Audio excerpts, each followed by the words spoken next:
नमः।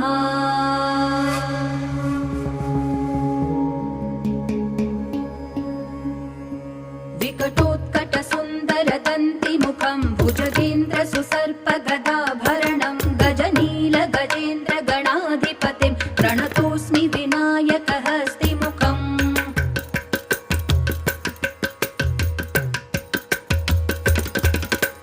सुरसुरगणपति सुन्दरकेशं ऋषि गणपति यज्ञसमानं भव भव गणपति पद्मशरीरं जय जय गणपति दिव्य नमस्ते।